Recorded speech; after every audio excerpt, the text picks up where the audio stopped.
Assalomu alaykum va rahmatullohi va barakatuh. Qur'oni Karimda 3 oyat bor.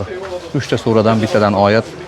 Allohga qasamki, har qanday ko'ngilsizliklarga shifo bo'la oladi. Sehrni qaytaradi, hasadni yo'q qiladi.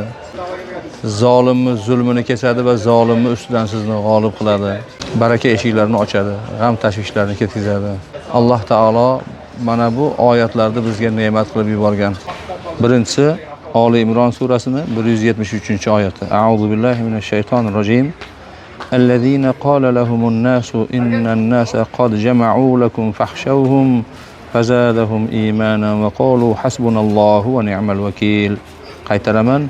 Ellezine qala lehumun nasu innan nasa qad jama'u lekum fahşawhum fazadahum imanan ve qalu hasbunallahu ve ni'mal vekil.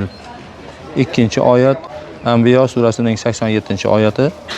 A'udhu billahi mineşşeytanirracim. La ilahe illa ente subhaneke inni kuntu minel zalimin. Qaytaraman. La ilahe illa ente subhaneke inni kuntu minel zalimin. Üçüncü ayet bu Sure-i Tevbe'nin 129. ayeti. A'udhu billahi mineşşeytanirracim.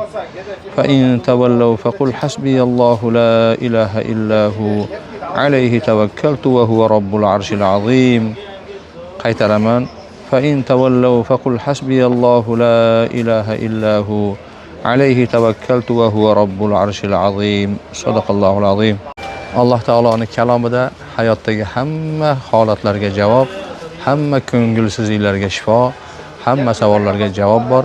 Qur'on bilan birga bo'ling. Assalomu alaykum va rahmatullohi va barakatuh.